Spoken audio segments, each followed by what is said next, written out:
Aí a gente lendo as alternativas fala assim: A. Referência às cores como elemento de crítica a hábitos contemporâneos.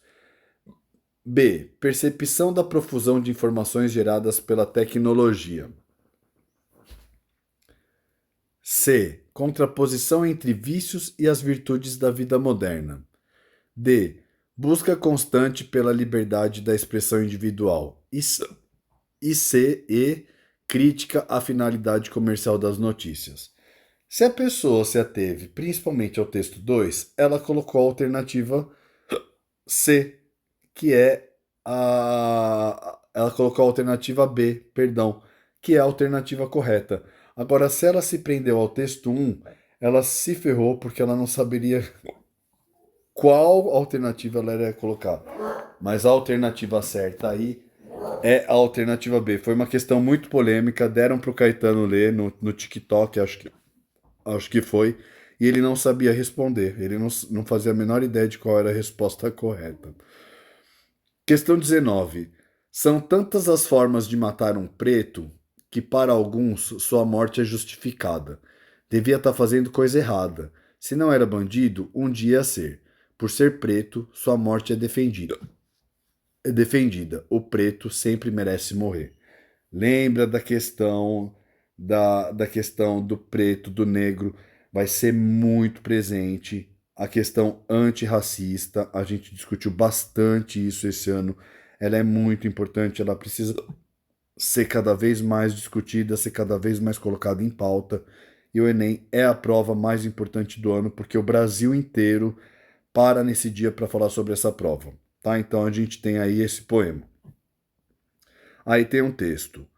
A estrofe acima é do poeta e educador social Baticum Proletário, que atua na periferia de Fortaleza, no Ceará, preparando jovens, em quase sua totalidade negros, para enfrentar as dificuldades impostas pelo racismo estrutural no país. É a partir da arte que Baticum consegue envolver a juventude em um projeto de fortalecimento dessa população ao promover batalhas de rimas, slams e saraus com temáticas que discutem os problemas sociais. Não por acaso, o tema mais explorado nas rimas, versos e prosas é a violência. De acordo com a mais recente Atlas da Violência, em 2019, os negros representaram 77% das vítimas de homicídio, quase 30 assassinados por 100 mil habitantes, a maioria deles jovens. O Atlas revela ainda que o negro tem quase 2,7 vezes mais chances de ser morto do que um branco, o que justifica o movimento de resistência crescente no Brasil. Essa, pessoal, não é uma questão 100% literária, mas traz um texto literário muito importante e muito comum de ser caído no Enem, tá? Então é importante você saber ler esse texto literário. Então, a pergunta é: o uso de citação e de dados estatísticos nesse texto tem o objetivo de ressaltar a importância da poesia? Os dados têm relação com a poesia? De jeito nenhum. Os dados têm relação com a notícia, com a função referencial, lembra? Função referencial dados. B. Destacar o crescimento exponencial da temática do preconceito na produção literária do Brasil. Tem crescido a temática do preconceito na produção literária do Brasil, sendo destacado nesse texto? Não. C. Demonstrar um incremento no quantitativo de expressões artísticas na discussão de problemas sociais? De, de jeito nenhum, o texto é muito mais profundo do que isso. D. Evidenciar argumentos que reforcem a ideia de que os negros são vítimas em potencial de violência. Com certeza, pessoal, tem palavras-chave aí, né? A ideia de negros vítimas em potencial. Por isso você já consegue deduzir por essa alternativa. E aí, essa salientar o aumento da participação de jovens nos movimentos de resistência na área da cultura. Fala sobre isso? Não, pelo contrário, fala da quantidade de jovens que são assassinados. Tudo bem? Vamos para a questão 2. Me perdoa, vocês estão vendo porque eu estou faltando, né? A situação aqui não está fácil. Então vamos lá para a questão 22. Alguém muito recentemente cortara o mato, que na época das chuvas crescia e rodeava a casa da mãe de Ponciá Vicêncio e de Luande. Havia também vestígios de que a terra fora revolvida como se ali fosse plantar uma pequena roça. Luande sorriu. A mãe devia estar bastante forte, pois ainda labutava a terra. Cantou alto uma cantiga que aprendera com o pai, quando eles trabalhavam na terra dos brancos. Era uma canção que os negros mais velhos ensinavam aos mais novos.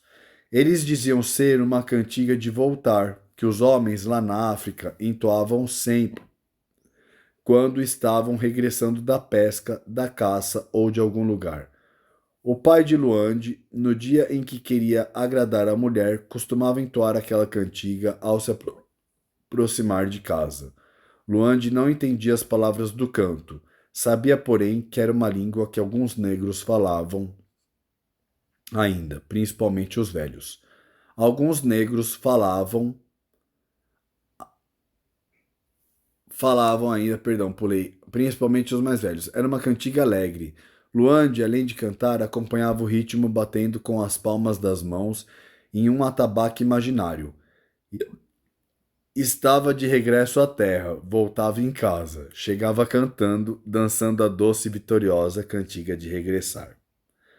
A leitura do texto permite reconhecer a cantiga de voltar, eita, como patrimônio linguístico que representa a memória de uma língua africana extinta. É extinta? Não. Prestem atenção nas palavras, beleza? Viu extinta? Risca. Tudo bem? Exalta a rotina executada por jovens afrodescendentes? São jovens? Não, são velhos. C. Preserva a ancestralidade africana por meio da tradição oral? Com certeza, estão falando dos velhos, então é ancestral. Alternativa C é a correta. D. Resgata a musicalidade africana por meio de palavras inteligíveis. Não é verdade. Remonta a tristeza dos negros mais velhos com saudade da África. Tem tristeza ali? Não, não, era uma música que trazia alegria para ela. Eu vou passar mais um pouco porque não tá dando para ler não, que eu tô tá triste aqui, hein? Mas eu vou pegar esse daqui do Olavo Bilac, que também fala da escravidão. Vejam, essa prova é do ano passado, vejam quanto a escravidão está dominando essa prova. Escravidão. Esses meninos que aí andam jogando peteca não viram nunca um escravo. Quando crescerem, saberão que já houve no Brasil uma raça triste voltada à escravidão e ao desespero, e verão nos museus a coleção hedionda dos troncos, dos viramundos e dos bacalhaus, e terão notícias dos trágicos horrores de uma época maldita. Filhos arrancados ao seio das mães, viagens violadas em pranto, homens assados lentamente em fornos de cal, mulheres nuas recebendo na sua mísera nudez desvalidado duplo traje das chicotadas e dos olhares do feitor bestial. Mas a sua indignação nunca poderá ser tão grande como a daqueles que nasceram e cresceram em pleno horror no meio desse horrível drama de sangue e lodo, sentindo dentro do ouvido e da alma, numa arrastada e continuada malopeia, o longo gemer da raça mártir, orquestração satânica de todos os soluços, de todas as impressões, de todos os lamentos que a tortura e a injustiça podem arrancar a gargantas humanas. Publicado em 1902, o texto de Olavo Bilac enfatiza as malezas da escravidão no Brasil, que descrever de modo impessoal as consequências da exploração racial, ele é impessoal aqui, pelo contrário, ele usa palavras extremamente pessoais. Contrapor a infância privilegiada das crianças da época à infância violentada das crianças escravizadas, de jeito nenhum ele coloca que essas crianças ainda trazem essas marcas, né? C. Antecipar o futuro pagamento das marcas de escravidão no contexto social. D. Criticar a atenuação da violência contra os povos escravizados nas memórias retratadas pelos museus. Ele não fala disso, ele fala que os museus trazem essa violência, né?